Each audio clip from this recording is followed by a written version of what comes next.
Assalamualaikum teman-teman. Kami dari kelas B2 Manajemen. Hari ini kami akan mencari sebuah kafe di Pupuk Satper atau 1/2. Dan kita langsung bersama head barnya dengan Mas apa? Saya dengan Nabil. Kapan didirikannya 1/2 ini? 1/2 ini sudah jalan 3 tahun, tepatnya di 9 Oktober. Produk pertama yang dijual hingga sampai sekarang yang ada itu sama yang paling best sellernya di situ biasanya pesan apa ya? Kita di sini buat yang best seller dan dari awal itu caramel macchiato sama 1/2 single. Itu paling banyak Ya, dipesan itu dia basicnya aren. Kalau buat 1/2 single cuman lebih creamy. lebih creamy gitu, jadinya banyak peminatnya gitu ya. Ya. Biasanya kendala masalah bahan baku yang ada di sini itu apa ya, Mas? Kita buat kendala bahan baku itu lebih ke gimana mengakali bahan-bahan yang jarang keluar sih. Jadi di tahun ketiga ini kita lebih banyak ngerombak menu buat ngurangin cost bahan baku. Jadinya lebih memutarkan gimana cara mendapatkan bahan baku yang tepat gimana gitu. Bill, menurutmu nih produk andalanmu apa yang bisa dibikin nih beda nih dari yang tempat lain?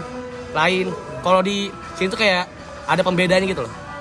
Kalau buat itu sih kita di sini jadi kita nggak buat susunya itu kita nggak pakai fresh milk aja. Jadi ada beberapa campuran dipadukan sama house blend yang terbaru 50-50 Arabica 50 sama jadi itu saya sih mengungguli di situ di susunya.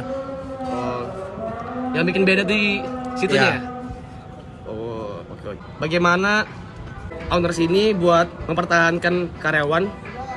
Itu dari segi kerjanya gimana, terus loyalnya gimana? Itu gimana cara ownermu tuh? Kalau di sini sih buat kayak gitu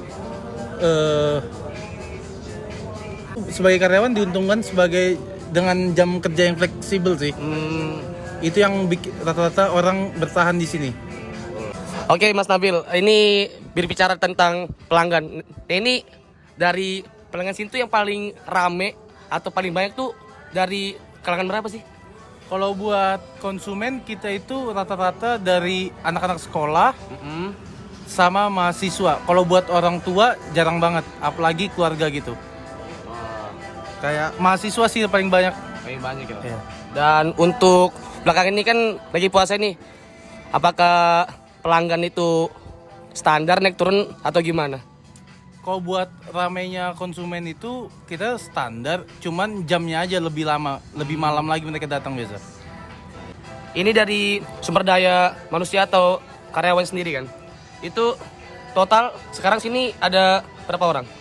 Sekarang kita di sini ada 4 karyawan sih. 4 karyawannya. Terus, oke Mas Nabil, pertanyaan berikutnya, bagaimana cara owner mempertahankan karyawannya itu biar bekerja lebih baik, dan bagaimana cara owner itu bekerja supaya loyalitas pekerja itu makin bagus? Kalau buat itu sendiri yang saya rasakan, saya kan sudah di sini sudah setahun. Kenapa saya bertahan di sini? Pertama karena jam kerja yang fleksibel. Yang kedua kita dapat insentif dari bos kalau memenuhi target perharinya. Dan alasan utamanya karena bos di sini tuh mendengar masukan-masukan dari karyawan ya.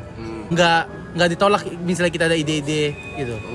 Betul. Oke Mas Nabil, ini pertanyaan simpel lagi. Bagaimana tanggapan owner tentang kompetitor? Karena kan Balikpapan ini kan lagi marak-maraknya kafe buka banyak gini-gini. Nah itu bagaimana sih cara menanggapinya? Itu buat kompetitor-kompetitor lain itu kalau masalah dari menu di sini kita sudah yang pertama tadi kita sudah melakukan perombakan dan tapi akhir-akhir ini kita lebih gencar ke buat event sih. Selalu kita buat event-event di sini karena biar di sini nggak boring juga kan. Ya betul. Jadi kita buat event beberapa kali, kayak kemarin kayak konser indie 2 kali. Masnya juga kesini kan waktu itu Terus terakhir Road to Pepang Fest. Ya. Nanti buat setelah Lebaran pun nanti ada. Ditunggu aja. Oke Mas Nabil, ini kan udah mulai rame. Apakah bakal ada perubahan dalam konsep atau tetap sama dengan yang begini? Kalau itu sudah pasti sih, sudah pasti bakal berubah konsep karena ya balik lagi itu buat menyikapi kompetitor yang lain. Karena kalau kita begini-begini aja ya pasti bakal mati dimakan usia juga. Kurang gitu ya. Ya pasti bakal berubah konsep. Oke, Mas Nabil, ini kan dari awal berdiri, apakah masih ada menu-menu yang lama kah atau enggak? Terus apakah bakal ada perubahan dalam menu per tiap anunya? Kita buat itu nggak per tahun sih, tapi kita ngikutin flow pasar juga, bagaimana seperti apa yang lagi rame begitu. Kayak terbaru ini kita kan dulu jarang main powder gitu, sekarang kita sudah ada red velvet. Oh iya. Nanti kedepannya mungkin ada lagi yang baru. Oh iya, betul. Ini kalau masalah event-eventnya nih, kalau di sini kan supaya pengunjung nggak bosan kan, pasti ada event yang selalu dibuat di sini kan. Ya. Nah itu ada jangka waktunya nggak? Jadi per bulan, misalnya bulan Januari ini eventnya indie gitu, bulan selanjutnya ada lagi gitu-gitu atau gimana? Kalau buat itu sih jujur aja kadang tergantung mood juga. Oh, tergantung. Karena mikirin konsepnya susah. Yang jelas itu kita nggak buat per bulan, karena bakal jadinya ketebak gitu. Kalau per bulan, jadi kalau kemarin kita pas anniversary 1/2, yang selanjutnya kemarin itu kita kita buat live musik lagi, sama kadang Valentine kita kalau misalnya ada memperingati hari apa gitu, kayak gitu aja sih. Oh, ikutin tren gitu juga Ya. ya? 1/2 kan rame banget nih, udah terkenal lah di Balikpapan. Apakah bakal ada niatan buka franchise atau enggak? Kalau itu sih buat waktu dekat belum ada, cuman kalaupun ada, kemarin sempat diomongin buat nggak dibuka di satu kota. Jadi rencananya buat di Samarinda, karena kalau di satu kota itu kesannya gimana ya, terlalu dekat gitu. Baik. Nanti konsumennya terbagi. Jadi kemarin ada rencana buat di lain kota. Oh, betul. Oke Mas Nabil, terima kasih atas waktunya buat tugas kami. Terima kasih ya Mas. Ya.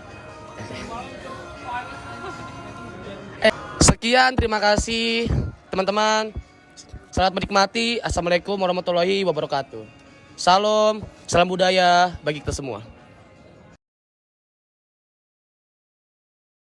Gimana menyikapi kompetitor dalam persaingan? Nah. Kan di Balikpapan kan banyak. Ya, itu Oh aja. ya, itu dah. Cukup. Iya, ini nggak banyak ngomong anjing. Ngomong anjing.